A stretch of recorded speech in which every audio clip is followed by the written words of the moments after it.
Hello NEET aspirants, मैं ऋषि Jaiswal biology educator आप सभी को तहे दिल से स्वागत करता हूं अपने इस यूट्यूब चैनल टारगेट 360 में। तो आज आपके लिए cell the unit of life से लेक्चर नंबर 4 लेकर आए हैं। प्रीवियस लेक्चर में यानी कि लेक्चर नंबर 3 में हम लोगों ने प्रोकैरियोटिक सेल के बारे में डिटेल में स्टडी किए थे और उसी के साथ प्रोकैरियोटिक सेल वहाँ पे इंड हो गया था। और इस लेक्चर में लेक्चर नंबर 4 में बेसिकली हम लोग यूकैरियोटिक सेल के बारे में डिटेल में स्टडी करेंगे। तो चलिए बिना देरी किए लेक्चर को स्टार्ट करते हैं। तो स्टार्ट करने से पहले आप लोग प्रीवियस लेक्चर क्वेश्चन जैसे कि आपके स्क्रीन के सामने है, तो आप पहले इसको अटेम्प्ट कर लीजिए। मैं साइड हो जाता हूं। आई होप आप सारे क्वेश्चन को अटेम्प्ट कर लिए होंगे। तो चलिए देखते हैं क्या है क्वेश्चन। जो भी आपको प्रीवियस लेक्चर में पढ़ाया गया था उससे रिलेटेड ये क्वेश्चन है। तो जैसे कि फर्स्ट क्वेश्चन है, विच of the following is not an inclusion body. आपको विच नॉट, इनकरेक्ट और फॉल्स को, ट्रू को आप पहले गोल में लाइन कर लीजिए। तो नॉट एन इंक्लूजन बॉडी पूछा जा रहा है, इन प्रोकैरियोट्स में नहीं मिलता है। तो आपको इंक्लूजन बॉडी का एग्जांपल भी बताए थे। तो आपको बताए थे साइनोफैक्सियन ग्रेन्यूल्स, इसका एग्जांपल इंक्लूजन बॉडी होता है। ग्लाइकोजन ग्रेन्यूल्स ये भी होता है। फॉस्फेट ग्रेन्यूल्स ये भी होता है। पॉलीजम नहीं होता है, पॉलीजम ये दूसरा टर्म है। तो सी इज द नॉट पूछा जा रहा है, तो C is the correct answer of this question. Okay, question number 2 को देखिए, which of the following structure is not found in prokaryotic cell. तो ऐसा कौन सा स्ट्रक्चर है जो नहीं मिला जाता है प्रोकैरियोटिक सेल में, not found. First one is mesosome, mesosome तो मिलता है। प्लाज्मा मेम्ब्रेन ये भी मिलता है प्रोकैरियोटिक सेल में। न्यूक्लियर इन्वेलप, न्यूक्लियर इन्वेलप नहीं मिलता है, किसी प्रकार का न्यूक्लियर में मेम्ब्रेन नहीं पाया जाता है। तो ये मेम्ब्रेन लेस न्यूक्लियाई होता है, तो न्यूक्लियर इन्वेलप यहाँ पर ये नहीं होता है। तो C is the correct answer. Not पूछा जा रहा है, राइबोसोम्स भी होता है। तो आप लोग इसका भी आंसर सी मार्क कर लीजिए। ये नीट 2015 का आया हुआ क्वेश्चन है, यहाँ पे आप लोग देख सकते हैं। थर्ड क्वेश्चन को देखिए, the motile bacteria, motile bacteria are able to move by. तो जो बैक्टीरिया मोटाइल होता है उसका वजह क्या है, क्योंकि उसके पास फ्लैजिला प्रेजेंट है। फिमराई उसका अटैच में हेल्प करता है, फ्लैजिला। तो B is the correct answer of this question. ये नीट 2014 में आया हुआ क्वेश्चन है। ओके, छोटा छोटा क्वेश्चंस जो आपके कंसेप्ट को बिल्डअप करते हैं वही क्वेश्चंस नीट में देख रहे हैं, जैसा कि आपको ये आया हुआ क्वेश्चन था। फोर्थ नंबर क्वेश्चन देखिए, एजर्सन और रीजन्स टाइप क्वेश्चन है। फर्स्ट है एजर्सन है कि in prokaryotes mitochondria are absent. तो प्रोकैरियोट्स में ऐसा देखा जाता है कि माइटोकॉन्ड्रिया नहीं होता है। तो ये तो बिल्कुल स्टेटमेंट यानी कि एजर्सन सही है। तो एजर्सन ट्रू, प्रोकैरियोट्स में किसी प्रकार का माइटोकॉन्ड्रिया नहीं पाया जाता। ओके, रीजन की बात करें तो in prokaryotes mesosomes are present which help in respiration. तो प्रोकैरियोट्स में मीजोजोम्स होता है और वो उसको रेस्पायरेशन में भी हेल्प करता है। तो ये इसका रीजन भी सही है। तो आप देख रहे होंगे कि एजर्सन कुछ अलग स्टेटमेंट माइटोकॉन्ड्रिया के बारे में बात कर रहा है और रीजन अलग स्टेटमेंट है, ये मीजोजोम्स के बारे में बात कर रहा है। ये दोनों अलग है, दोनों ट्रू है, लेकिन ये दो इसका एक्सप्लेनेशन नहीं है। तो एजर्सन is true but not a correct explanation. इसको एक्सप्लेन नहीं कर पा रहा है, तो ये करेक्ट एक्सप्लेनेशन नहीं है। ओके, फिफ्थ स्टेटमेंट को देखिए, in prokaryotes ribosomes are consist of two सब unit, one is 50s and other is. तो जैसा कि आपको मैंने बताया था प्रीवियस लेक्चर में कि प्रोकैरियोट्स का जो राइबोसोम्स होता है उसके अंदर दो सब यूनिट से ये इसका राइबोसोम्स बना हुआ है। फर्स्ट वन इज 50s दिया हुआ है, आपको सेकेंड बताना है। तो 50s और 30s जैसा कि आपको बताया था, ये दोनों आपस में कंबाइन होकर 70s का राइबोसोम्स बनता है। ओके, तो इसको बताया था कि सिंपल एडिंग नहीं होता है। ओके, तो यहाँ पर in prokaryotes ribosomes are consist of two सब यूनिट, तो 50s and second one is 30s। तो देख लीजिए किस ऑप्शन में 30s प्रेजेंट है, तो बी में प्रेजेंट है। तो B is the correct answer of this question number 5। Okay, तो आई होप आपको ये 5 क्वेश्चंस आपको अच्छा लगा होगा और 5 में 5 आपका सही भी हुआ होगा। तो आप लोग जरूर कमेंट बॉक्स में रिप्लाई दीजिएगा कि आपका 5 में कितना सही हुआ है। ओके, तो चलिए लेक्चर को स्टार्ट करते हैं बिना देरी किए हुए।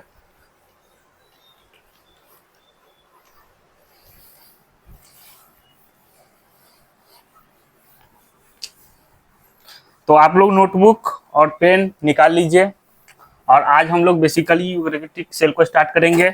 ओके, यूकैरियोटिक सेल में लगभग 2 से 3 लेक्चर लगेंगे। तो आप लोग स्टार्ट हो जाइए यूकैरियोटिक सेल पढ़ने के लिए। तो आपको हेडिंग तो पहले दे दीजिए। आज हम लोग पढ़ने वाले हैं यूकैरियोटिक सेल। ओके, ये आज का पूरे टॉपिक होगा।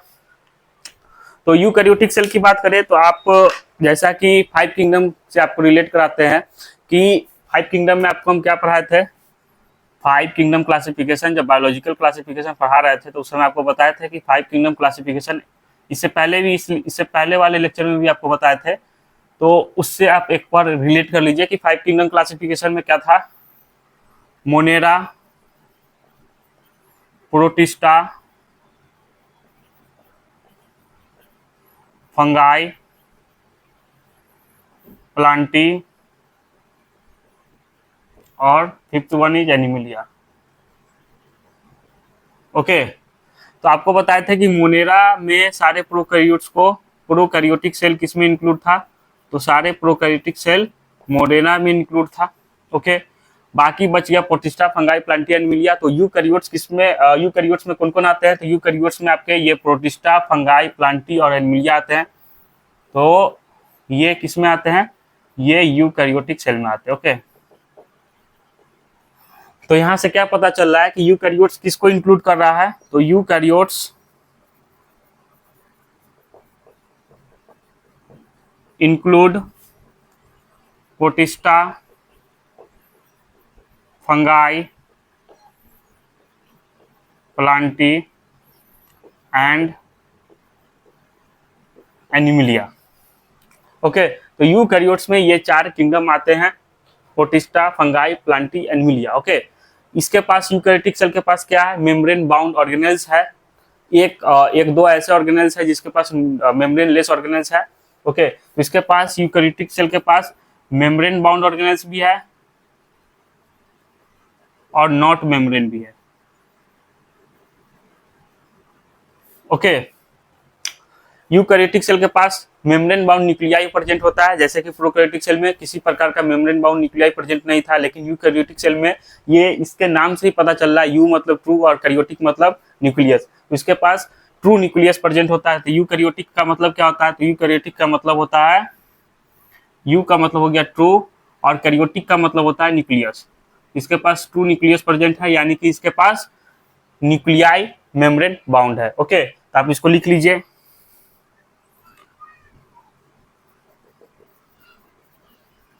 Eukaryotic cell have membrane bound organelles. तो यूकैरियोटिक सेल के पास मेम्ब्रेन बाउंड ऑर्गेनेल्स होते हैं, ड्यू टू विच, जिसके वजह से, ड्यू टू विच इसके अंदर कंपार्टमेंटलाइजेशन देखने को मिलता है, due to which it form compartment,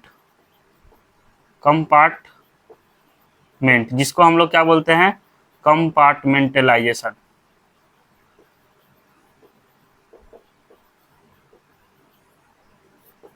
okay, तो ये कंपार्टमेंटलाइजेशन क्या है, जैसे कि आप देख लीजिए यहाँ पर ये सेल है, ये यूकैरियोटिक सेल है, that is called eukaryotic cell, लिख दिए। ओके, इसके पास न्यूक्लियस प्रेजेंट है, जो कि न्यूक्लियाई क्या है, मेम्ब्रेन बाउंड है। और बाकी जो ऑर्गेनेल्स है, जैसे कि माइटोकॉन्ड्रिया हो गया, जैसे कि आपके पास गोल्गी बॉडी हो गया, लाइसोजोम हो गया, जो भी है ये एक कंपार्टमेंट में प्रेजेंट है, एक मेम्ब्रेन बाउंड मेम्ब्रेन में प्रेजेंट है, जो इसको एक कंपार्टमेंट, जैसा कि आपको देख रहे होंगे कि इस सेल के अंदर अलग अलग कंपार्टमेंट में प्रेजेंट है, जो भी ऑर्गेनेल्स है, जैसे लाइसोसोम्स हो गया, माइटोकॉन्ड्रिया हो गया, ये अलग अलग कंपार्टमेंट में प्रेजेंट है। जैसे कि आप ऐसा समझिए कि ये आपका घर है, आपके घर में ये किचन है, ये मतलब कि ये रूम हो गया, ये वॉशरूम हो गया, यानी कि अलग अलग से ये क्या है, बाउंड्री से अलग अलग है। लेकिन वही प्रोकैरियोटिक सेल में क्या था, इसका एक ही सेल के अंदर सब कुछ इसी में था ना, इसके अंदर किसी प्रकार का कंपार्टमेंट देखने को नहीं मिल रहा था। लेकिन यूकैरियोटिक सेल में कंपार्टमेंट देखने को मिलता है। कंपार्टमेंट क्यों देखने को मिलता है, क्योंकि इसके पास क्या है, मेम्ब्रेन बाउंड ऑर्गेनेल्स प्रेजेंट है, जो इसको एक कंपार्टमेंट प्रोवाइड करता है, जैसा कि लग रहा है कि ये कंपार्टमेंट के अंदर है। ओके, तो आप इसको नोट डाउन कर लीजिए। ओके, नेक्स्ट पॉइंट की बात करें तो यूकैरियोटिक सेल के पास ऑर्गेनाइज्ड न्यूक्लियस है। तो यूकैरियोटिक सेल के पास क्या है, यूकैरियोटिक सेल हैव, यहां से लिखिए, eukaryotic cell have organised nucleus with nuclear envelope, with nuclear envelope.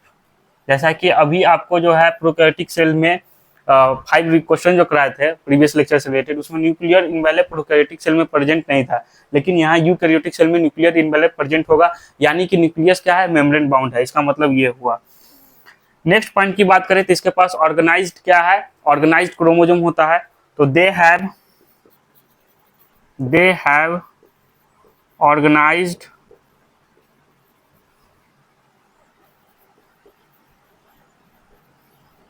Chromosome. Okay, इसके पास जो है साइटोस्केलेटन होता है। ओके, एक्सटेंसिव साइटोस्केलेटन देखने को मिलता है, तो आप इस बात को भी लिख लीजिए। Eukaryotes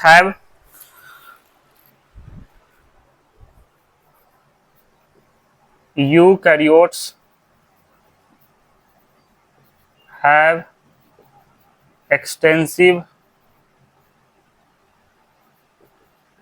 cytoskeleton.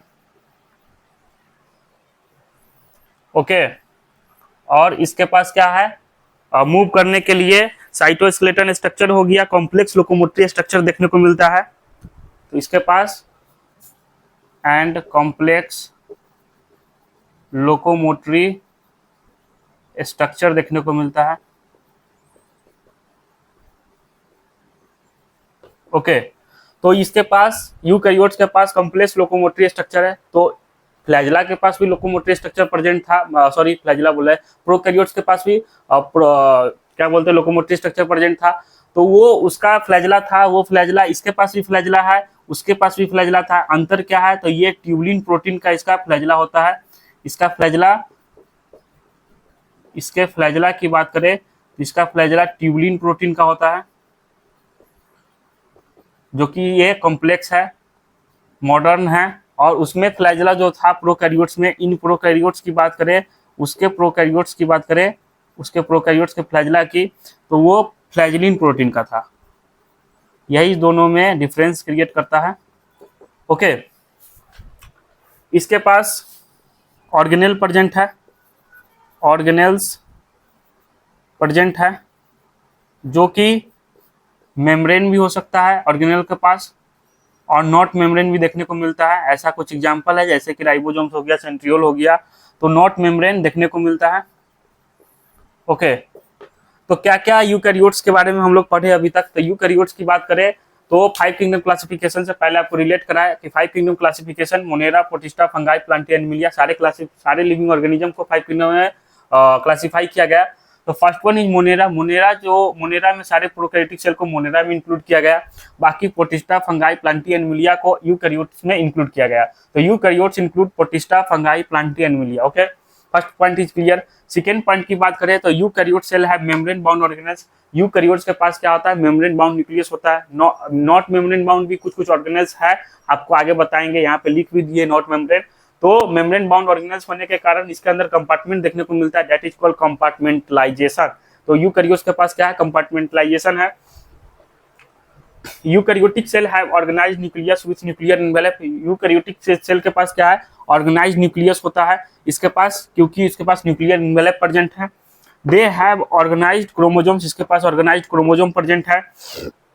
Eukaryotes have extensive cytoskeleton, इसके पास साइटोस्केलेटन जैसा स्ट्रक्चर देखने को मिलता है। सेल है, सेल में फाइबर्स है जो इसको कहीं ना कहीं स्ट्रेंथ प्रोवाइड करता है। ये साइटोस्केलेटन क्या प्रोवाइड करता है, स्ट्रेंथ प्रोवाइड करता है। तो आप इस बात को भी लिख लीजिए, स्ट्रेंथ प्रोवाइड करता है। ओके, जो कि प्रोकैरियोट्स के अंदर ये साइटोस्केलेटन देखने को नहीं मिल रहा था। कॉम्प्लेक्स लोकोमोटरी स्ट्रक्चर प्रेजेंट है।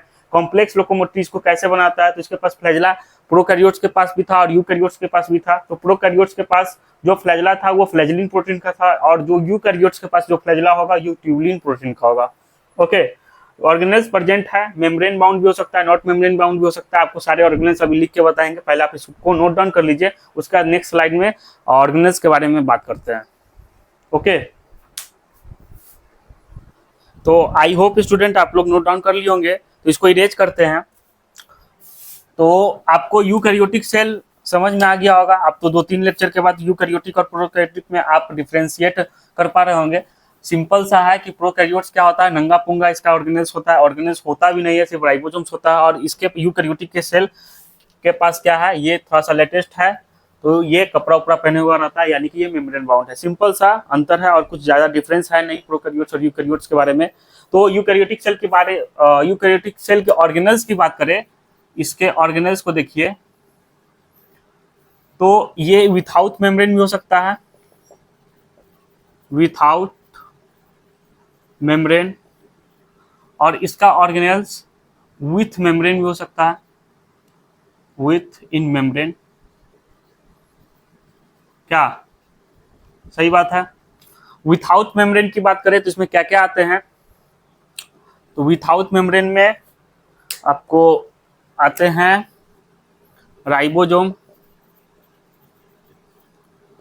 राइबोसोम्स क्या है, विथआउट मेम्ब्रेन होता है, जो यूकैरियोट्स में पाए जाते हैं। Second one is centriole, okay. And third one की बात करें तो इसका आप न्यूक्लियस भी लिख सकते हैं, न्यूक्लियोलस। आपको बताएंगे न्यूक्लियोलस के बारे में आगे, जो कि ये क्या है, ये भी विथआउट मेम्ब्रेन है, या कि मेम्ब्रेन लेस होता है, ओके। विथ इन मेम्ब्रेन की बात करें तो ऑर्गेनेल्स सिंगल मेम्ब्रेन भी देखने को मिलता है और डबल मेम्ब्रेन भी देखने को मिलता है।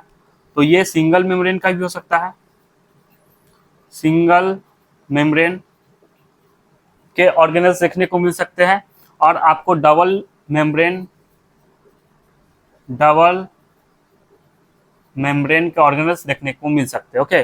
डबल मेम्ब्रेन की बात करें इसमें क्या है, तो इसमें आपके न्यूक्लियस है जो कि डबल मेम्ब्रेन है, प्लास्टिड है जो कि डबल मेम्ब्रेन के होते हैं, माइटोकॉन्ड्रिया है जो कि डबल मेम्ब्रेन के होते हैं। इसके इस सारे ऑर्गेनेल्स के बारे में डिटेल में आगे स्टडी करेंगे। सिंगल मेम्ब्रेन की बात करें तो इसमें Golgi body, single vacuoles, single membrane, lysosome, single membrane, vesicles, single membrane, microbodies, single membrane, flagella, single membrane, cilia, single membrane, peroxisome, single membrane. तो ये सब क्या है, सिंगल मेम्ब्रेन के एग्जांपल है। आपके इंडोप्लाज्मिक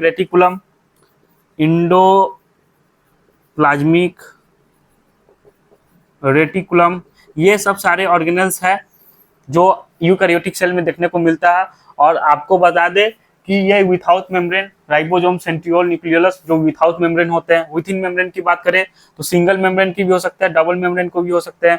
तो सिंगल मेम्ब्रेन की बात करें तो Golgi body, vacuoles, lysosome, vesicles, microbodies, flagella, cilia, peroxisome, endoplasmic reticulum, that is called single membrane organelles. और डबल मेम्ब्रेन की बात करें तो न्यूक्लियस, प्लास्टिड और माइटोकॉन्ड्रिया, ओके। तो ये सब क्या है, सिंगल मेम्ब्रेन और डबल मेम्ब्रेन है।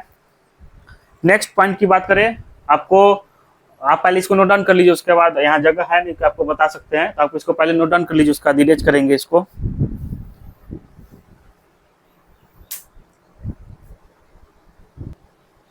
तो आई होप स्टूडेंट आप इसको नोट डाउन कर लिए होंगे।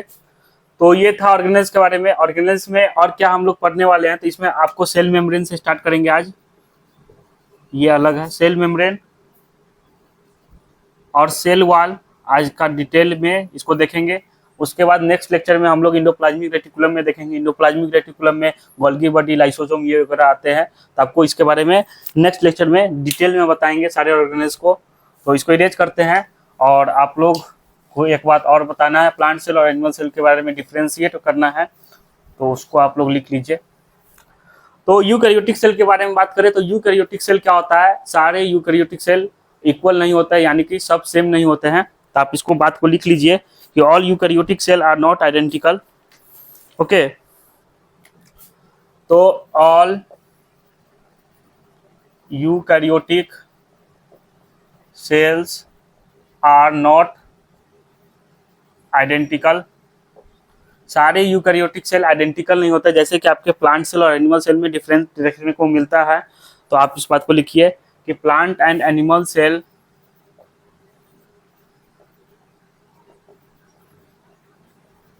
Are different.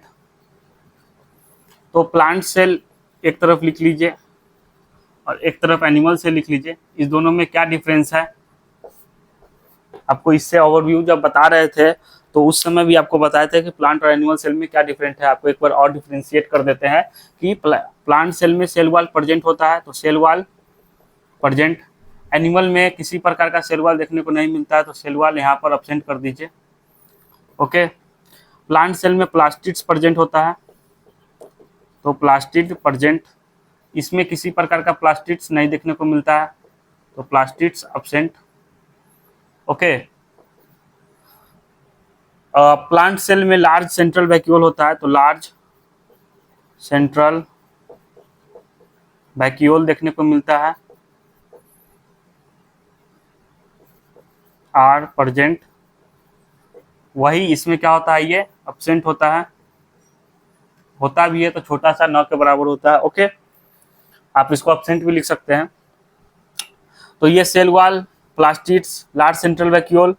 और फिफ्थ वन की बात करें तो इसमें क्या है, सेंट्रियोल एब्सेंट होता है, जो कि सेंट्रियोल एनिमल सेल में देखने को मिलता है। ओके, तो इसमें क्या होता है, सेंट्रियोल प्रेजेंट है। ये सेंट्रियोल क्या है, तो ये आपको अभी जस्ट बताए थे कि ये नॉन मेम्ब्रेन है, नॉन मेम्ब्रेन बाउंड होता है, नॉन मेम्ब्रेन बाउंड होता है। ओके, तो आप इस बात को लिख लीजिए। उसके बाद हम लोग जो है सेल मेम्ब्रेन से अपने लेक्चर को आगे बढ़ाते हैं, और सेल मेम्ब्रेन और सेल वॉल के बारे में डिटेल में स्टडी करना है। तो आप बिना देरी किए आप इसको बात को लिखिए, उसके बाद इसको इरेज करके सेल मेम्ब्रेन को स्टार्ट करेंगे। ओके,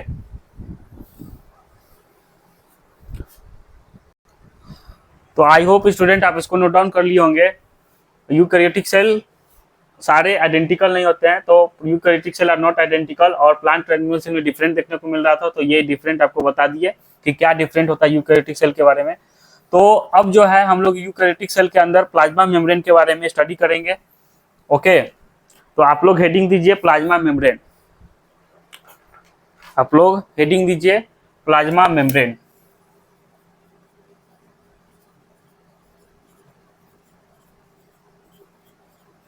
जिसको सेल मेम्ब्रेन भी बोलते हैं, आपको पता होना चाहिए। ओके, तो ये क्या है, प्लाज्मा मेम्ब्रेन। तो प्लाज्मा मेम्ब्रेन की बात करें तो इसका डिटेल स्ट्रक्चर जो है 1950 के बाद जो इलेक्ट्रॉन माइक्रोस्कोप का डिस्कवरी हुआ, उसके बाद इसका डिटेल स्ट्रक्चर साइंटिस्ट लोग फाइंड कर पाए। ओके, ये साइंटिस्ट जो है ये बेसिकली ह्यूमन आरबीसी पर इसका रिसर्च किए। ओके, क्योंकि आरबीसी की बात करें तो आरबीसी में किसी प्रकार का न्यूक्लियस नहीं होता है। ओके, माइटोकॉन्ड्रिया नहीं होता है, किसी प्रकार का कोई भी मेम्ब्रेन बाउंड ऑर्गेनेल्स उसके अंदर देखने को नहीं मिलता है, जिससे साइंटिस्ट को पॉसिबल फाइंडिंग देखने को मिला और सेल मेम्ब्रेन के बारे में डिटेल में स्टडी कर पाए। तो इसके अंदर सेल मेम्ब्रेन के अंदर हेमोग्लोबिन होता है और किसी प्रकार का मेम्ब्रेन बाउंड ऑर्गेनेल्स नहीं होता है, जिसके वजह से आरबीसी को चुना गया एज अ प्लाज्मा मेम्ब्रेन की रिसर्च करने के लिए। ओके, तो प्लाज्मा मेम्ब्रेन की बात करें तो इसका डिटेल स्ट्रक्चर कब आया, तो इलेक्ट्रॉन माइक्रोस्कोप 1950 के बाद आया। तो detail structure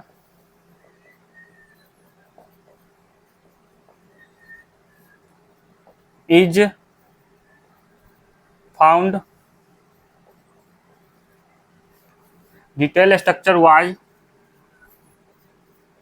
found after the discovery of electron microscope 1950। Okay, तो प्लाज्मा मेम्ब्रेन इतना पतला होता है कि आप इसका स्टडी लाइट माइक्रोस्कोप से नहीं कर सकते थे, इसलिए इलेक्ट्रॉन माइक्रोस्कोप का जब डिस्कवरी हुआ देन इसका डिटेल स्ट्रक्चर मिला। ओके, तो इसका डिटेल स्ट्रक्चर की बात करें तो इसका केमिकल एनालिसिस किस पे किया गया, तो chemical analysis on human RBC, human RBC पर किया गया। वाई ह्यूमन आरबीसी, आप लोग मतलब कि आपके दिमाग में, आपके ब्रेन में ये क्वेश्चन आ रहा होगा कि ह्यूमन आरबीसी को ही क्यों चुना गया इसके रिसर्च के लिए, प्लाज्मा मेम्ब्रेन के रिसर्च के लिए। तो आपको मैं बताया कि आरबीसी में क्या होता है, why RBC why RBC select, तो इसके पास क्या होता है, तो इसके पास किसी प्रकार का न्यूक्लियस नहीं होता है, नो न्यूक्लियस, नो माइटोकॉन्ड्रिया, किसी प्रकार का माइटोकॉन्ड्रिया नहीं होता है, नो गोल्गी, नो ईआर, यानी कि इसके पास नो मेम्ब्रेन बाउंड ऑर्गेनेल्स है, नो मेम्ब्रेन बाउंड ऑर्गेनेल्स, जिससे क्या हुआ, इसके वजह से साइंटिस्ट फाउंड पॉसिबल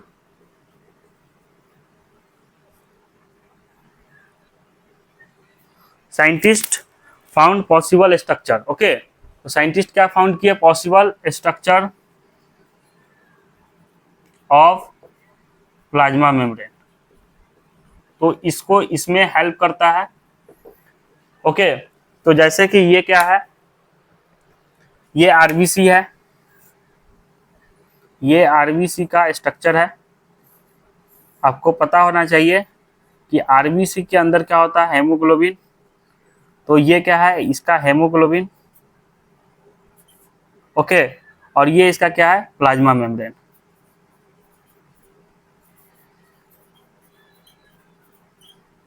ओके, और ये क्या है, आरबीसी। तो इसको, इस आरबीसी को डिस्ट्रॉय किया गया, किस लिए, तो प्लाज्मा मेम्ब्रेन के स्टडी के लिए। तो ये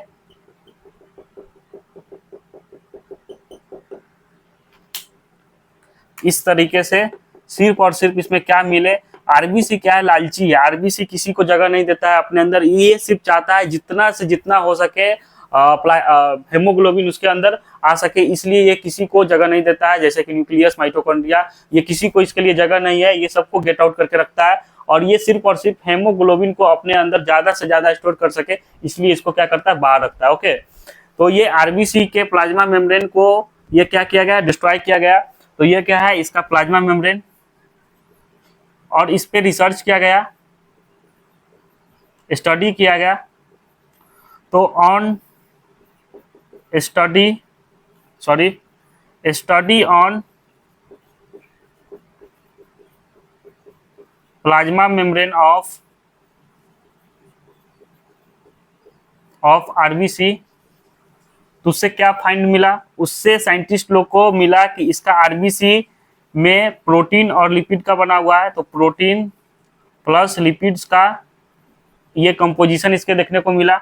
प्रोटीन की बात करें तो ये 52% प्रोटीन्स आरबीसी के अंदर, आरबीसी के प्लाज्मा मेम्ब्रेन के अंदर देखने को मिला, और लिपिड्स की बात करें तो ये 40% प्रोटीन्स लिपिड्स देखने को मिला। ओके, तो आपको बता दें कि plasma membrane that is called cell membrane, इसका डिटेल स्ट्रक्चर जो है डिस्कवरी इलेक्ट्रॉन माइक्रोस्कोप की डिस्कवरी के बाद इसका डिटेल स्टडी किया गया, क्योंकि प्लाज्मा मेम्ब्रेन इतना पतला है कि आप लाइट माइक्रोस्कोप से नहीं इसका स्टडी कर पाते। ओके, इसका केमिकल एनालिसिस किस पे किया गया, प्लाज्मा मेम्ब्रेन के स्टडी के लिए chemical analysis RBC, human RBC पर किया गया।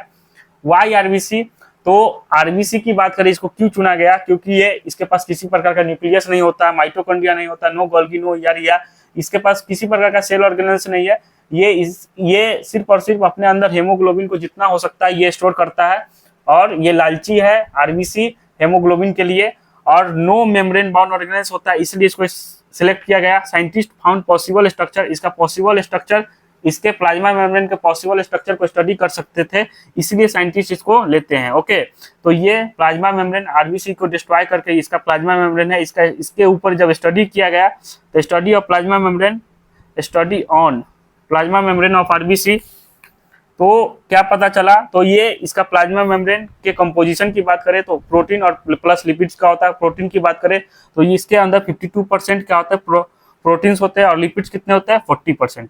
ओके, बाकी 8% अदर थे, बाकी 8% क्या थे, अदर, आप इसको ये भी लिख दीजिए। ओके, तो आप इस बात को नोट डाउन कर लीजिए, उसके बाद आगे आपको कुछ बात बताना है तो उसको बताएंगे। तो आई होप आप इसको नोट डाउन कर लिए होंगे, तो इसको इरेज करते हैं।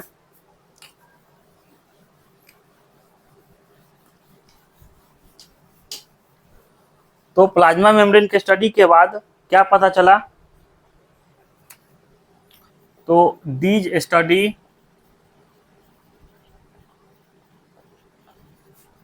Show that the membrane of RBC is, किसका कंपोजिशन देखने को मिला, तो लिपिड्स। तो लिपिड्स की बात करें तो इसका मेन लिपिड जो मेजर लिपिड्स जो होता है वो फॉस्फोलिपिड्स होता है। तो मेजर लिपिड्स की बात करें तो फॉस्फोलिपिड्स,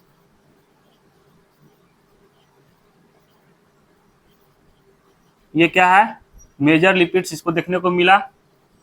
और ये किस तरह से अरेंज है, ये बाई लेयर में अरेंज होते हैं।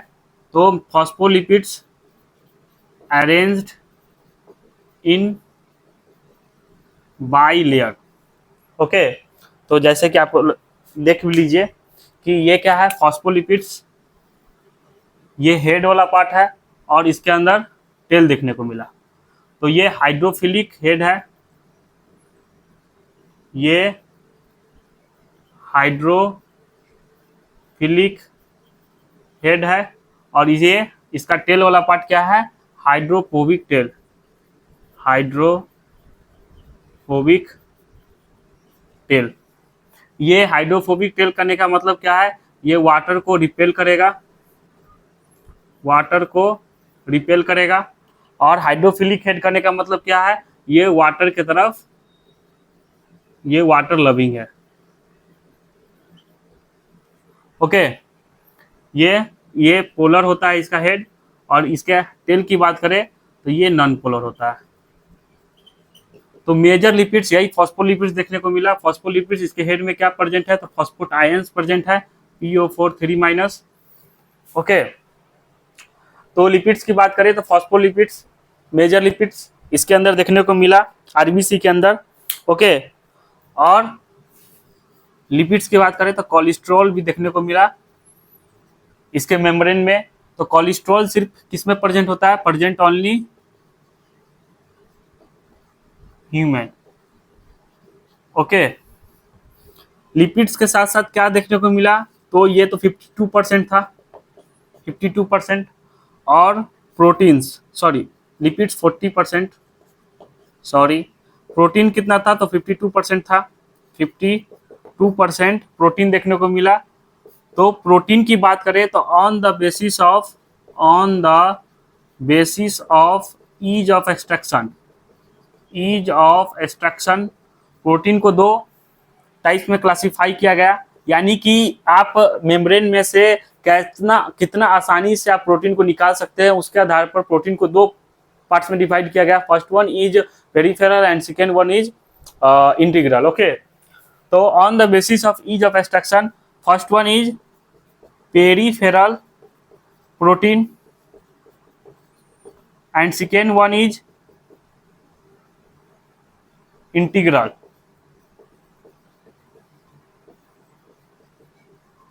तो पेरिफेरल प्रोटीन की बात करें तो ये कहाँ लाई होता है, तो लाई ऑन द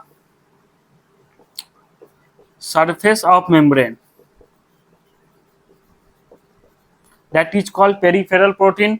और इंटीग्रल प्रोटीन की बात करें ये कहाँ लाई होता है, तो लाई इन द पार्शियली और totally buried in the membrane। आपको एक रफ डायग्राम बना के दिखा देते हैं कि कैसे ये है। जैसे कि ये मेम्ब्रेन का स्ट्रक्चर देखिए कि ये मेम्ब्रेन का स्ट्रक्चर लिपिड फॉस्फोलिपिड्स का बाइलेयर देखने को मिला। तो आप इसको देखिए कि ये फॉस्फोलिपिड्स का क्या है, बाइलेयर है। तो इस तरीके से ये फॉस्फोलिपिड्स का बाइलेयर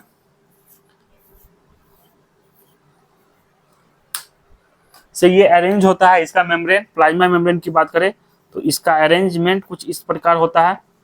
देखिए ये है, आपको रफ बना रहे हैं, आगे भी बना के आपको दिखाएंगे। तो ये आपको समझाने के लिए बता रहे हैं। ओके, तो ये क्या है, ये है फॉस्फोलिपिड। ये कैसे अरेंज है प्लाज्मा मेम्ब्रेन के अंदर, तो बाइलेयर आपको देखने को मिल रहा है। तो ये क्या है, इसका बाइलेयर, एक ऊपर एक नीचे। ये हाइड्रोफिलिक हेड जो है आउटर साइड होता है, और हाइड्रोफोबिक टेल जो है ये इनर साइड होता है। ये वाटर से डरता है, वाटर को रिपेल करता है, तो ये इसको अंदर की तरफ रखता है। ओके, ये बाइलेयर है। इसी के अंदर क्या होता है, तो इसके अंदर इंटीग्रल प्रोटीन और पेरिफेरल प्रोटीन की बात करें तो इसके सरफेस पे पेरिफेरल प्रोटीन, जो इसके सरफेस पे प्रोटीन प्रेजेंट है, तो ये क्या है, पेरिफेरल प्रोटीन। और इसके अंदर जो टोटली ब्यूरिड या पार्शियली ब्यूरिड है, ये क्या है, इंटीग्रल प्रोटीन। ओके, तो वही चीज आपको यहाँ पे बताया है कि इसके स्टडी आरबीसी का जब मेम्ब्रेन का स्टडी किया गया तो ये क्या पता चला कि इसका आरबीसी का मेम्ब्रेन जो है, इसका कंपोजिशन लिपिड्स और प्रोटीन्स का है। लिपिड्स 40% देखने को मिला और प्रोटीन 52% देखने को मिला आरबीसी के मेम्ब्रेन में। लिपिड्स की बात करें तो फॉस्फोलिपिड्स इसका मेजर लिपिड्स होता है। और ये कैसे अरेंज है, तो अरेंज इन बाइलेयर अरेंज है। कोलेस्ट्रॉल भी देखने को मिला। तो लिपिड्स की बात करें दूसरे लिपिड्स की, तो कोलेस्ट्रॉल देखने को मिला जो प्रेजेंट ओनली इन ह्यूमंस, ये ह्यूमंस में सिर्फ प्रेजेंट होता है। ओके, प्रोटीन की बात करें तो ये 52% है। और on the basis of ease of extraction, यानी कि आप कितना आसानी से मेम्ब्रेन में से आप प्रोटीन को निकाल सकते हैं, उसके आधार पे प्रोटीन को दो टाइप्स में डिवाइड किया गया। First one is peripheral protein and second one is integral protein. Peripheral protein क्या है, ये सरफेस पे लाई होता है, तो lie on the surface of membrane. और इंटीग्रल प्रोटीन की बात करें तो लाई इन द पार्शियली और totally buried in the membrane. तो ये था प्लाज्मा मेम्ब्रेन के लिपिड्स और ये प्रोटीन्स के बारे में। तो आपको हाइड्रो बाइलेयर के बारे में आपको बना के दिखा देते हैं कैसा उसका बाइलेयर होता है। पहले आप इसको नोट डाउन कर लीजिए, उसके बाद आपको मैं बताता हूँ। तो आई होप स्टूडेंट आप इसको नोट डाउन कर लिए होंगे। तो अब हम लोग पढ़ते हैं model of membrane system. Okay, तो अब हम लोग को क्या पढ़ना है, मॉडल ऑफ मेम्ब्रेन सिस्टम। तो प्लाज्मा मेम्ब्रेन का मॉडल दिया गया, बहुत सारे साइंटिस्ट दिए, लेकिन सबसे मोस्ट एक्सेप्टेड जो है फ्लूइड मोसेक मॉडल, जो सिंगर एंड निकोलसन दिए थे 1972 में, ये मोस्ट एक्सेप्टेड है। ये क्वासी फ्लूइड नेचर का होता है, यानी कि ये नॉट सॉलिड कंप्लीटली और नॉट लिक्विड कंप्लीटली होता है। ओके, तो आप इसको बात को लिख लीजिए। आप हेडिंग पहले दीजिए, क्या पढ़ने वाले हैं, मॉडल ऑफ मेम्ब्रेन स्ट्रक्चर, या आप मॉडल ऑफ मेम्ब्रेन स्ट्रक्चर। तो ये प्लाज्मा मेम्ब्रेन का स्ट्रक्चर मॉडल देखेंगे। तो इसका मतलब क्या हुआ कि how lipids and protein arranged in how lipid and protein arrange in a membrane. Okay, arrange in a membrane। तो ये कैसे अरेंज है इसके बारे में स्टडी करेंगे। तो आपको बताया कि फ्लूइड मोसेक मॉडल सबसे मोस्ट एक्सेप्टेड है। तो फ्लूइड मोसेक मॉडल ये कौन दिए थे, तो ये सिंगर एंड निकोलसन, दो साइंटिस्ट है, निकोलसन। ओके, तो fluid mosaic model Singer and Nicolson कब दिए थे, 1972 में दिए थे। 1972 में दिए थे। ओके, ये क्या है, मोस्ट एक्सेप्टेड मॉडल है, most accepted model of plasma membrane. इसके नेचर की बात करें तो ये क्या होता है, ये क्वासी फ्लूइड नेचर का होता है। तो ये इन नेचर, या आप ऐसे लिखिए, ये क्वासी फ्लूइड नेचर का होता है। इसका मतलब क्या होता है, क्वासी फ्लूइड नेचर का मतलब क्या होता है, तो ये ना ये सॉलिड कंप्लीटली होता है, नॉट सॉलिड कंप्लीटली, और ये नॉट लिक्विड भी कंप्लीटली नहीं होता है, ये जेली टाइप का होता है कंप्लीटली। ओके, तो आपको एक बार इसका बाइलेयर का आपको बता मेम्ब्रेन का स्ट्रक्चर बना के दिखा देते हैं कि ये है कैसे ये बाइलेयर में अरेंज होता है।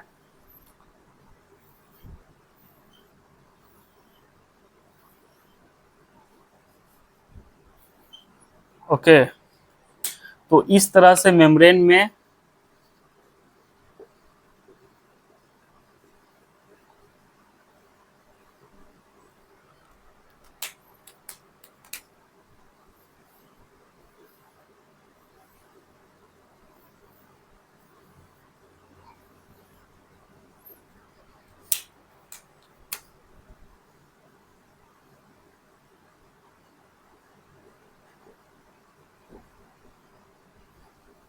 इस तरह से अरेंजमेंट देखने को मिलता है। ये क्या है, तो ये इसका लिपिड बाइलेयर का आपको स्ट्रक्चर देखने को मिल रहा है। लिपिड बाइलेयर का स्ट्रक्चर आपको देखने को मिल रहा है। ओके, ये इसका हेड है, ये क्या है, हेड।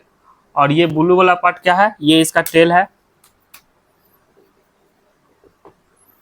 ओके, इसका हेड क्या है, तो आउटसाइड है, और इसका टेल क्या है, इनवर्ड है। तो आप इसको लिख लीजिए, ये आउटसाइड है और इसका टेल क्या है, इनवर्ड होता है। तो टुवार्ड्स इनवर्ड, ये away from aqueous environment, aqueous environment से बचने के लिए ये अवे होता है। तो अवे फ्रॉम एक्वस इन्वायरमेंट, इसका कोई रिलेशन वाटर से नहीं होता है। ओके, तो मेम्ब्रेन के उधर भी क्या है, वाटर है, मेम्ब्रेन के अंदर भी क्या है, वाटर है। तो ये वाटर से कहीं ना कहीं अपने को बचाव करता है। ओके, और इसके अंदर ये है, ये प्रोटीन जो पूरा गढ़ा हुआ है, ये इंटीग्रल प्रोटीन है, ये इंटीग्रल प्रोटीन है। और इसके सरफेस पे जो प्रोटीन है, इसको क्या बोलते हैं, इसको बोलते हैं peripheral protein, peripheral protein. Okay, और इसके पास कोलेस्ट्रॉल होता है। तो कोलेस्ट्रॉल इसको स्टेबलाइजेशन देता है। जैसे कि आप ऐसे समझिए कि आपके घर में टेबल होगा, कुर्सी होगा, अगर वो हिलता होगा तो आप उसको क्या करते हैं, नीचे कुछ लगा देते हैं ताकि वो स्टेबलाइज हो जाए। उसी तरह ये बाइलेयर को, लिपिड बाइलेयर को स्टेबलाइज करने का काम कौन करता है, तो ये कोलेस्ट्रॉल करता है। तो दैट इज कोलेस्ट्रॉल, कोलेस्ट्रॉल है। ओके, तो ये लिपिड्स के ऊपर जो शुगर्स देखने को मिल रहा है, आपको बना के दिखाते हैं, ये शुगर्स देखने को मिलता है, इसको बोलते हैं ग्लाइकोलिपिड, ग्लाइकोलिपिड। और प्रोटीन के अंदर जो शुगर्स देखने को मिल रहा है, इसको क्या बोलेंगे, इसको बोलेंगे ग्लाइकोप्रोटीन। तो आप इस बात को भी लिख लीजिए। आई होप आप इसको नोट डाउन कर लिए होंगे। तो इसको इरेज कर लेते हैं ऊपर वाले को, ताकि जगह मिले लिखने के लिए। तो ये क्या है, ग्लाइकोप्रोटीन, ग्लाइकोप्रोटीन। तो ये क्या है, शुगर जो इसके साथ अटैच है प्रोटीन के साथ, तो इसको ग्लाइकोप्रोटीन बोलेंगे। और लिपिड्स के साथ जो शुगर अटैच है, इसको क्या बोलेंगे, ग्लाइकोलिपिड। ओके, इसका टेल क्या है, टुवार्ड्स इनवर्ड है, away from the aqueous environment से अवे होता है। और इसका हेड आउटसाइड होता है, इसका हेड क्या है, आउटसाइड है, टुवार्ड्स आउटसाइड। तो ये है लिपिड बाइलेयर का स्ट्रक्चर। ओके, तो इसके अंदर क्या पढ़े, प्लाज्मा मेम्ब्रेन हम लोग स्टडी कर रहे थे। प्लाज्मा मेम्ब्रेन में मॉडल पढ़ रहे थे। तो मॉडल की बात करें तो model of membrane structure, how lipids और प्रोटीन अरेंज, ये किस तरह से अरेंज है। तो फ्रूड मोसेक मॉडल जो सबसे एक्सेप्टेबल है, most accepted model of plasma membrane, जो कौन दिए थे, सिंगर एंड निकोलसन दिए थे। कब दिए थे, तो 1972 में दिए थे। तो आप इसको हाईलाइट कर लीजिए या बॉक्स में कवर कर लीजिए।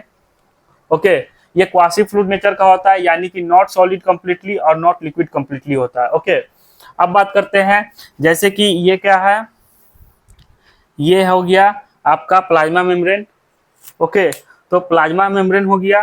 प्लाज्मा मेम्ब्रेन में ये सिंपल डिफ्यूजन हो सकता है, ये हायर कॉन्सेंट्रेशन हो गया, हायर कॉन्सेंट्रेशन, और ये हो गया लोअर कॉन्सेंट्रेशन। ओके, तो ये इधर क्या हो गया, लोअर कॉन्सेंट्रेशन। तो मॉलिक्यूल्स का जो है ट्रांसपोर्ट जो होगा हायर कॉन्सेंट्रेशन से लोअर कॉन्सेंट्रेशन होगा बाय डिफ्यूजन।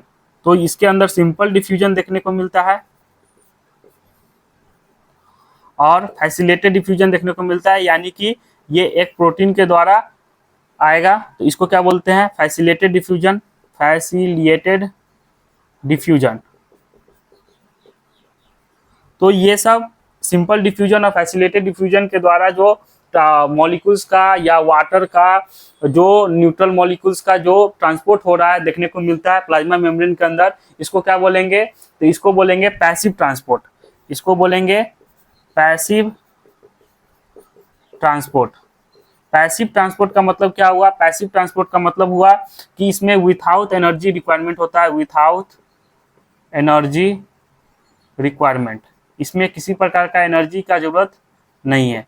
दूसरी तरफ जो लोअर कंसंट्रेशन से हाइयर कंसंट्रेशन की तरफ जो मूवमेंट होगा, जो लोअर कंसंट्रेशन से हाइयर कंसंट्रेशन, ये lower concentration to higher concentration जो मूवमेंट होगा, that is called active transport. तो इसको क्या बोलेंगे? Active transport. ओके, तो इसमें क्या है? इसमें एनर्जी का रिक्वायरमेंट होता है, तो इसमें एनर्जी का रिक्वायरमेंट होता है। इसका एग्जाम्पल क्या है? तो sodium potassium pump, sodium potassium pump. Okay, तो ये इसके अंदर, जैसे ये प्लाज्मा मेम्ब्रेन हो गया, प्लाज्मा मेम्ब्रेन के अंदर किस तरह से ट्रांसपोर्ट हो रहा है मॉलिक्यूल्स का, तो ये न्यूट्रल मॉलिक्यूल्स है, ये न्यूट्रल मॉलिक्यूल्स है, ये वाटर है। तो न्यूट्रल मॉलिक्यूल्स का जो डिफ्यूजन होता है, ये न्यूट्रल मॉलिक्यूल्स है, आपको लिख देते हैं मॉलिक्यूल्स। तो इसका जो ट्रांसपोर्ट हो रहा है बाय सिंपल डिफ्यूजन या फैसिलिटेटेड डिफ्यूजन। ओके, तो इसको क्या बोलते हैं? Passive transport. Without energy requirement होता है इसमें। पैसिव ट्रांसपोर्ट के अंदर, एक्टिव ट्रांसपोर्ट के अंदर क्या होता है? एनर्जी का रिक्वायरमेंट होता है। इसका एग्जांपल क्या है? Sodium potassium pump. और आपको एक बात और बता दें कि इसके अंदर फ्लूइडिटी देखने को मिलता है, ये लिपिड है। ओके, लिपिड का बाई लेयर है। इसके बाई लेयर के अंदर क्या होता है? ये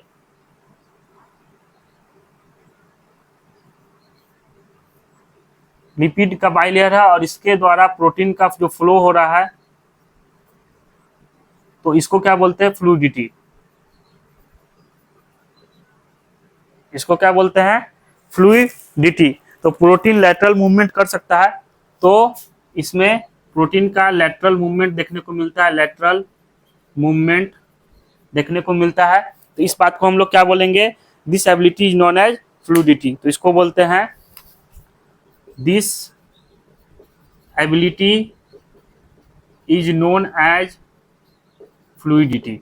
ओके, तो ये था प्लाज्मा मेम्ब्रेन के बारे में। आई होप आपको प्लाज्मा मेम्ब्रेन समझ में आया होगा। थोड़ा सा बड़ा लेक्चर हो गया क्योंकि प्लाज्मा मेम्ब्रेन बड़ा टॉपिक था। उसके बाद छोटा छोटा टॉपिक है, सेल वॉल के बारे में अभी स्टडी करेंगे, देन उसके बाद लेक्चर को खत्म करेंगे। ओके, तो आई होप आपको यहाँ तक समझ में आ गया होगा। आप इसको नोट डाउन कर लीजिए, उसके बाद सेल वॉल के बारे में स्टडी करते हैं।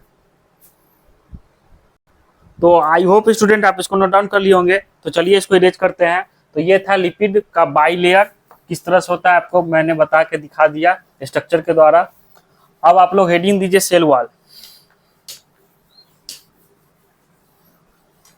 Next topic is cell wall. Cell wall, तो सेल वॉल की बात करें तो ये क्या होता है? रिजिड होता है। रिजिड होता है तो ये सेल को क्या करता है? एक शेप प्रोवाइड करता है। ओके, और ये स्ट्रक्चरल प्रोवाइड करता है। तो आप इसको लिखिए कि सेल वॉल क्या होता है? रिजिड होता है, provide shape to cell. Okay, ये स्ट्रक्चरल प्रोवाइड करता है, तो provide structural support, provide structural support. ये सेल के बीच में इंटरेक्शन को दिखाता है। तो interaction between cells, interaction between cells, ये बैरियर का भी काम करता है। तो it act as barrier to prevent macromolecules. Macromolecules को सेल के अंदर घुसने से कौन बचाता है? तो ये सेल वॉल बचाता है। ओके, तो सेल वॉल के बारे में क्या है कि सेल वॉल रिजिड होता है, ये सेल को शेप प्रोवाइड करता है। ओके, ये provide structural support, interaction between cells, it act as a barrier to prevent macromolecules. Okay, अब आपको बता दें कि बैक्टीरिया के अंदर क्या सेल वॉल था? तो हाँ था। प्रोटिस्टा के अंदर सेल वॉल होता है? तो कुछ में होता है। फंगाई के अंदर सेल वॉल होता है? तो हाँ होता है, ये काइटिन का होता है। क्या प्लांटी के अंदर सेल वॉल होता है? प्लांट्स किंगडम के अंदर? हाँ होता है, सेलुलोज का होता है। एनिमल किंगडम में होता है? तो हाँ होता है, नहीं होता है। तो तो बैक्टीरिया की बात करें तो इसमें सेल वॉल होता है, सेल वॉल प्रेजेंट और नॉट। प्रोटिस्टा के अंदर कुछ कुछ में देखने को मिलता है, तो इन सम, ओके, कुछ कुछ में देखने को मिलता है, फंगाई में होता है, प्लांट्स में होता है, एनिमल्स में नहीं होता है। ओके, बैक्टीरिया की बात करें, बैक्टीरिया के सेल वॉल की बात करें, मेड ऑफ क्या चीज से बना हुआ है, मेड ऑफ तो बैक्टीरिया का सेल वॉल पेप्टाइडोग्लाइकोन का बना हुआ होता है, पेप्टाइडोग्लाइकोन। फंगाई के अंदर ये क्या चीज का होता है, तो ये काइटिन का होता है, ये काइटिन का होता है। प्लांट्स के अंदर ये क्या चीज का होता है, तो ये सेलुलोज का होता है। ओके, और एनिमल में तो होता ही नहीं है, तो इसको आप काट दीजिए। ओके, तो ये था सेल वॉल के बारे में, तो आप इसको नोट डाउन कर लीजिए।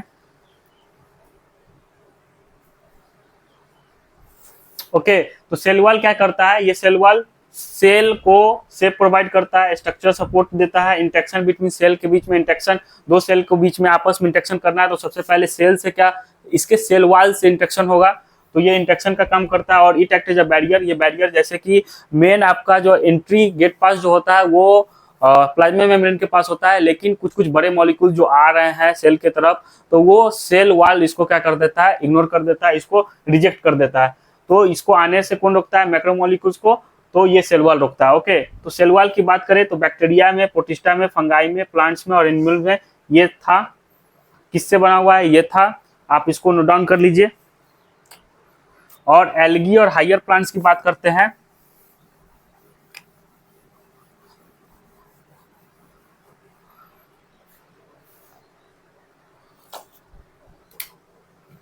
तो एल्गी और हायर प्लांट्स की बात करें, हायर प्लांट्स के सेल वॉल की बात करें, तो एल्गी का सेल वॉल क्या चीज का होता है, तो सेलुलोज,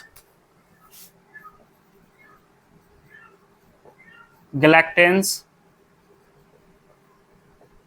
मन्नाज,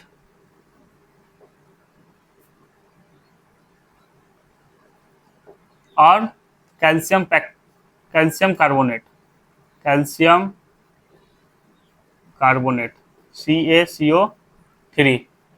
ओके, हायर प्लांट्स की बात करें तो सेलुलोज, हेमीसेलुलोज, पेक्टिन, इससे PYQ आया हुआ है प्रीवियस, इससे इससे रिलेटेड क्वेश्चंस जो है नीट में आए हुए हैं। तो एल्गी का सेल वॉल किसका क्या चीज का कंपोजिशन होता है, तो cellulose, galactans, mannans, calcium carbonate. Higher plants की बात करें तो cellulose, hemicellulose, pectin, and fourth one is protein. Okay, तो cellulose, hemicellulose, pectin and fourth one is protein. Okay, तो आप इस बात को नोट डाउन कर लीजिए। तो इसका सेल वॉल, एल्गी का cell wall cellulose, galactans, mannans, calcium carbonate का होता है, इनऑर्गेनिक कैल्शियम कार्बोनेट CaCO3, और इसका सेलुलोज, हेमीसेलुलोज, पेक्टिन और प्रोटीन का होता है। ओके, अब बात करते हैं प्राइमरी सेल वॉल और सेकेंडरी सेल वॉल की। तो प्राइमरी सेल वॉल और सेकेंडरी सेल वॉल की बात करें, सेकेंडरी सेल वॉल, तो प्राइमरी सेल वॉल क्या होता है, तो जैसे कि आप समझिए कि ये इसका क्या है, प्लाज्मा मेम्ब्रेन, तो प्लाज्मा मेम्ब्रेन के आगे ये प्राइमरी सेल वॉल क्या होंगे, ये प्लाज्मा मेम्ब्रेन है, और इसके आगे आप इसको ब्लैक से बनाइए तो अच्छा रहेगा।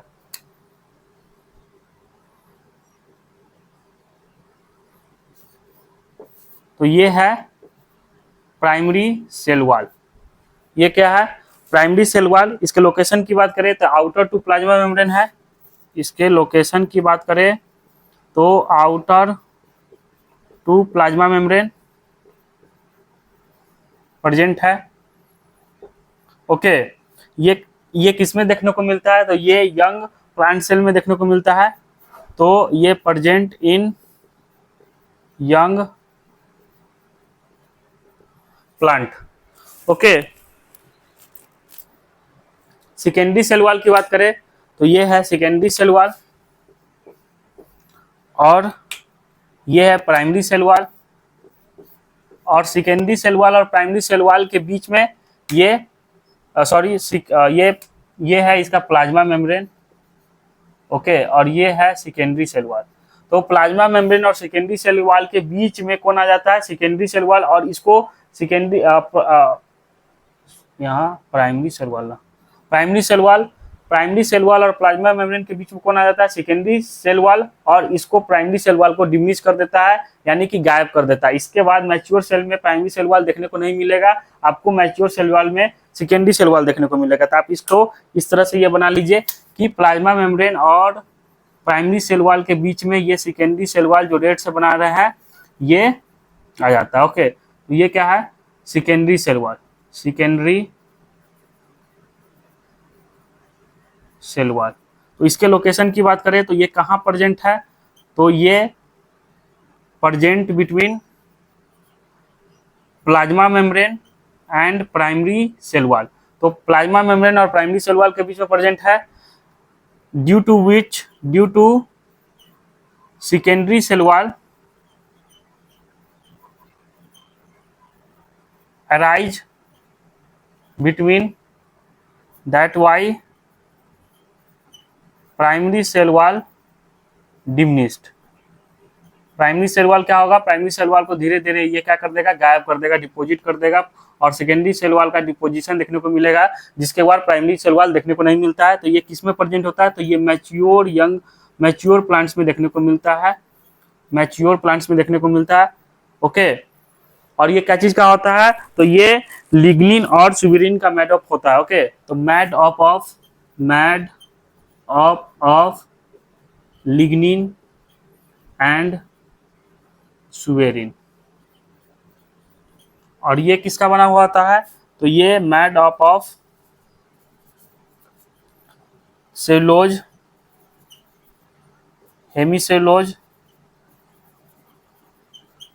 पेक्टिन और प्रोटीन का बना हुआ होता है, ओके। तो आप इस बात को भी लिख लीजिए।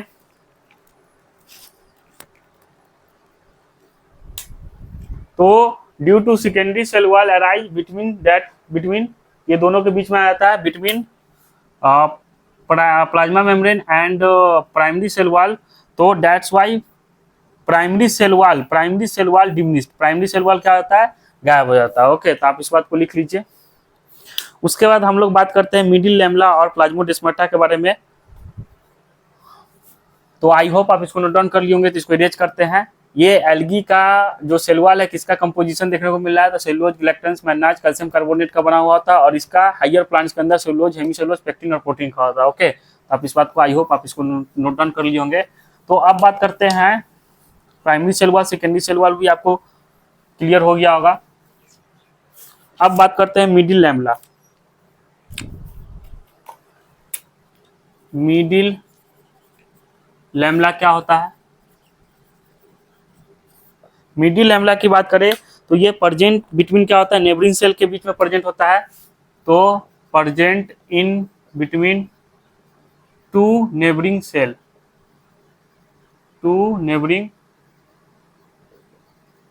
Cell, okay. ये इस दोनों को क्या करता है, आपस में कनेक्ट करके रखता है। तो इस दोनों को क्या करता है, दे मिडिल लैमेला कनेक्ट टुगेदर, ये दोनों को आपस में जोड़े रखता है, ओके। जैसे कि ये है मिडिल लैमेला और ये है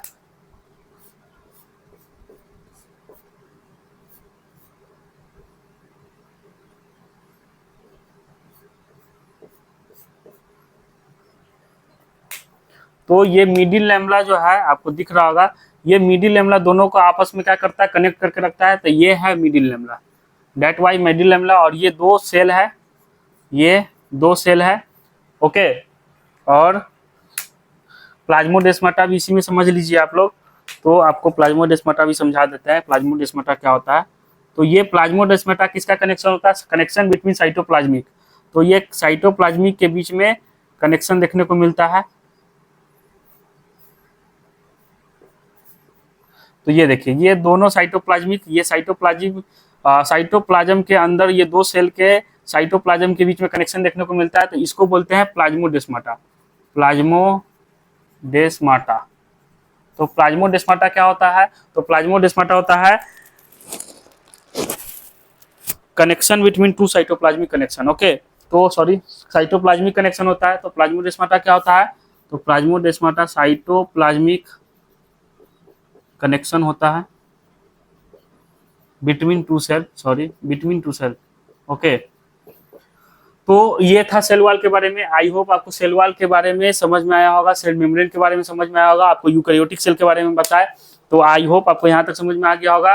तो नेक्स्ट लेक्चर में मिलेंगे इंडो मेम्ब्रेन सिस्टम के साथ, ओके। तो इंडो प्लाज्मिक रेटिकुलम के साथ, तो मिलते हैं नेक्स्ट लेक्चर में। इंडो प्लाज्मिक रेटिकुलम के बारे में डिटेल में स्टडी करेंगे लेक्चर नंबर 5 में। तो आई होप आपको ये समझ में आया होगा। मिलते हैं नेक्स्ट लेक्चर में। थैंक यू सो मच, तब तक के लिए पढ़ते रहिए।